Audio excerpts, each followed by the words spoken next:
at it. Continue to run your offense, but don't back off at all. Don't start looking at the clock. Don't start thinking about, hey, just take care of the football. Keep attacking. Usually the best way to maintain control. I think it's okay there they didn't get a whole lot on that play, but it's nice to have a safety valve that's built like this guy. Big target, guy you can spot pretty easily. Put it on him when your other targets aren't open. He's going to loft one deep left side here. Is this intercepted? It is. It's intercepted. Picked up by Micah Fitzpatrick. Unfortunately for him, if last week was any indication, we knew a pick was coming at some point. Last week it was interception after interception, and here we go again. We actually quit counting last week at a certain point because I thought I was going to run out of fingers, all right, because I'm not all that skilled as a mathematician. But you're right. It felt like a matter of time, and you got to think the guys on defense, they couldn't wait for this opportunity after what they saw on tape. A loss of 2 there, second down. The opening play of the drive goes backwards. Now they'll come up on 2nd and 12. And the running lane's non-existent in this first half as they'll stop him behind the line. Well, to me, that's taking a big gamble defensively because that alignment you see, that's normally something you see down near the goal line. Because now, if they decide to go play action, something should be open there, and I think open big. He rifles one that's intercepted. Picked up by the linebacker, Joe Schobert. And he'll score. Touchdown, Browns. Partner, what we just saw, that's a great example of a team that was really amped up. They've been playing so well, yet they didn't get overexcited and have a bust on defense and gave up a big play. Instead, they created their own big play with a pick six. This one may be over. Yeah, it's just the first half, but that lead has swelled to the point where you're wondering if it is over already. So they throw the pick six. They'll get another shot at it now as this one's in the air.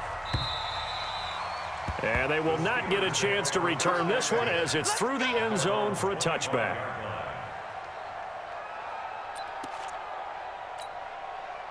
The Steeler offense here about ready for their next drive. And we don't want to call this desperation time, especially in the second quarter, but you're down. Want to. No, but let me finish. Okay, okay. You're down 3 scores already. You've done nothing offensively, nothing on the scoreboard. That's not a good combination. I think you just called it desperation time. I think you did. But let's face it, you mentioned this to me in a break earlier in the game. The energy level hasn't been there right from the start. We've noticed that. They've got to find a way to get on their toes and start punching. And he's taken down. This will be a Brown sack. Myles Garrett, what a season he continues to have. His 15th sack of the campaign. The Steelers on 3rd down, 0 for 3 to this point. They could use a conversion. This will be a tough 3rd and 18. Now it's Rudolph. And that is incomplete. You hear the calls for a penalty, but I just don't think so. I think in this situation, the defender was making sure his guy couldn't hold on to the football. So I don't see anything that warranted a flag. No, I'm with you. There was contact, but I'm happy they kept that flag in the back pocket. Taylor now returning it. And he'll take this to the other side of midfield before going out of bounds. Very good return that time. 18 yards.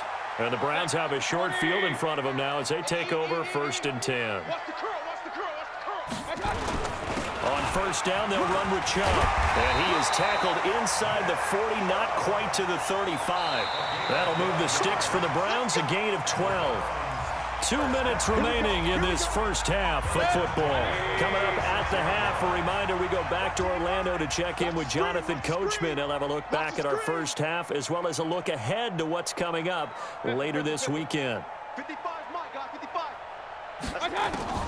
Mayfield now looking to throw on 1st down. This is the tight end, Njoku. No gain there on the completion, 2nd and 10. Well, that was a simple throw and catch, but even with that completion, 0 yards gained, so they're behind schedule on down and distance. I think they were hoping to get it to him. He could make a man or two miss, but that window closed quickly. The 2nd down attempt there knocked down as it leaves the quarterback's hand, and it's incomplete. The rookie from Michigan there defensively, that's Devin Bush making the play. Check 50, check 50.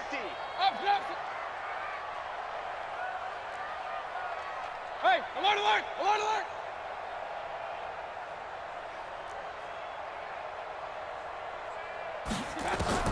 On third down, Mayfield. He finds his man Johnson. And he'll only get this to about the 35, well short of the line to gain.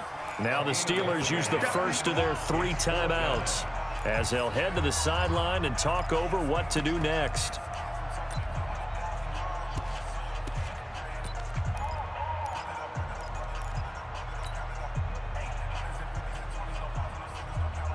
So on 4th down, here's Sam Cook to punt it away. Back deep for the Steelers, Ryan Switzer.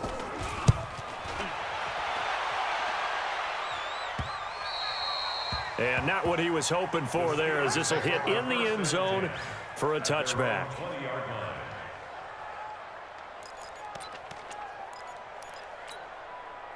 The Steeler offense here about ready for their next drive. And this, you'd hate to say that a drive in the first half must end in points when you're down 21-0.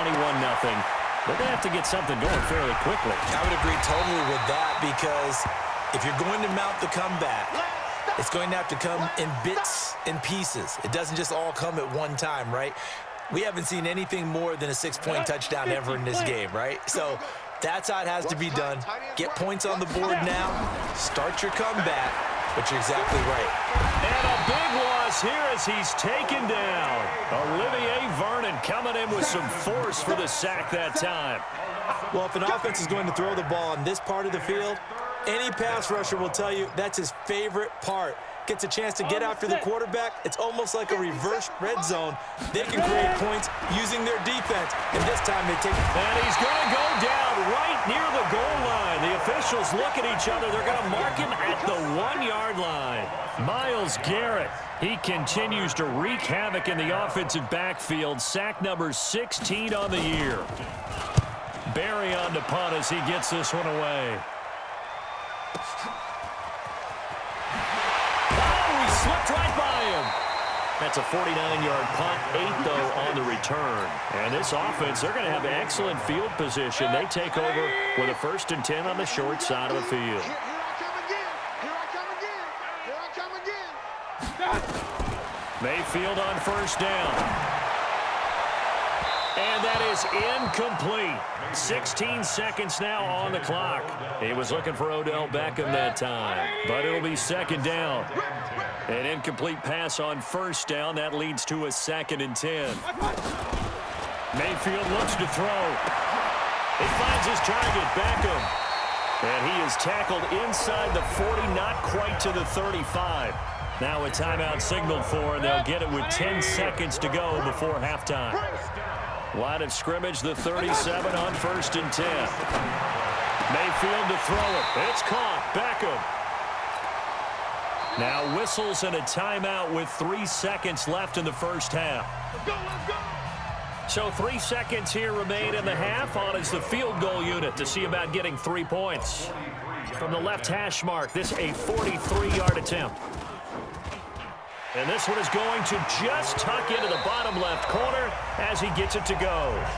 So we've come to halftime after a very one-sided beginning to this one. As we'll head down to Orlando, that's where we find our man Jonathan Coachman at our EA Sports Halftime Report. Coach, the lake effect snow set to continue for the second half of action as we are back underway. This is taken at his 4. And he'll take it up past the 25 to the 26-yard line. Let's go. The Steelers take over 1st and 10 at their own 26-yard line.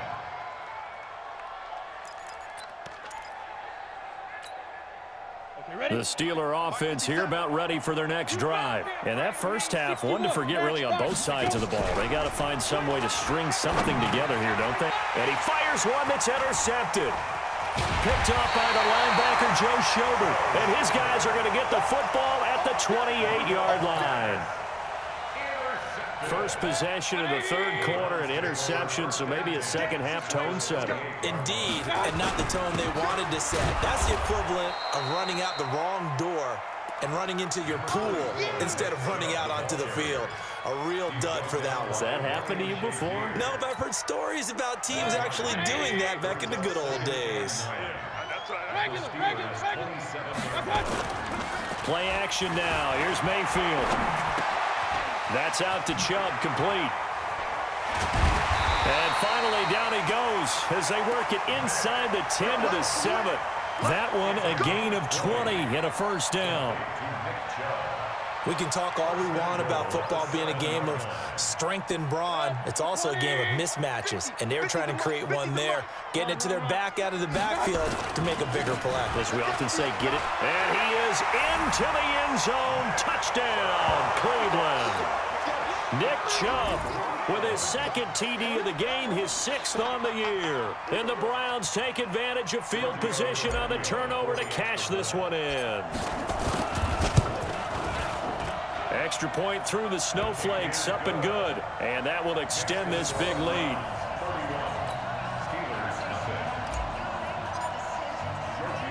Now after the touchdown, ready to kick it away is Tavecchio. This will be fielded at the 8. And he's up across the 25 and down at the 28-yard line. The Steelers take over 1st and 10 at their own 28-yard line. The Steeler offense here about ready for their next drive. And last time wasn't pretty. One play and an interception. We'll see if they can do better. I want to see if they want to go ahead and throw the ball again now on this drive after what happened on the last one. Throw it on the first play. Give the quarterback some confidence. See what happens. Now a nice play defensively on first down as this is knocked away and incomplete. So now they'll come up on 2nd and 10 once again from the 28. Now this pass to Vance McDonald complete. He'll be stopped at the 35, but not before he picks up 7 yards. The reception good for 7. It's 3rd down. And it's 3rd down. Trying to get the first with Samuels. And he's going to have the first down at about the 38. Nothing in that first half, nothing on the last drive, but they're moving now with a 1st and 10. Rudolph now to throw. And that is incomplete. He couldn't hold on through the contact. Brings up 2nd down. We saw this a lot in the first half, and it continues. These receivers just not able to get much separation. So that means they have to win the 50-50 balls. They've got to go up with the defender and find a way to start coming down with them. And this time, contact and another incomplete pass. So now 2nd and 10 after the incompletion on 1st down. Flush to his right. Now on the run. He'll throw it back deep over the middle. And for a 3rd time tonight, he's intercepted. Picked by Darryl Worley. And a big turnover there as his guys will get the football back. I think that interception happened for 2 reasons. Quarterback gets outside the pocket and panics a little bit, and receiver doesn't make sure he's absolutely in an open spot. So there's a guy lurking, took the ball from him. Yeah, so don't wave your arms, right, as a receiver if you're not wide open. Got to know that you're open. Otherwise, just don't do it. Mayfield going to lead the Browns up now 1st and 10 at their own 12-yard line. On the carry, it's Chubb. And a nice gain there as he'll be taken down just shy of the 20. It's a 7-yard carry to set them up with a 2nd and 3. Well, no matter how they...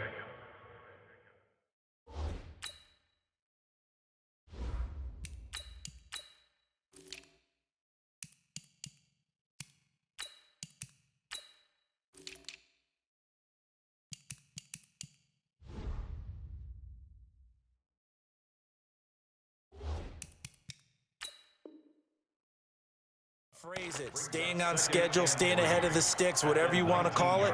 7 yards on 1st down, that fits the bill.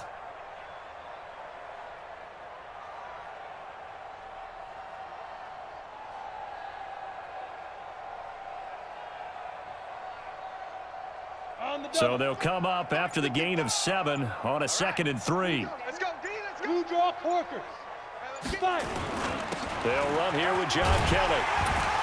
And he'll go down just shy of the 25 at the 24-yard line. 6 yards to pick up, and that's a 1st down. 3rd quarter.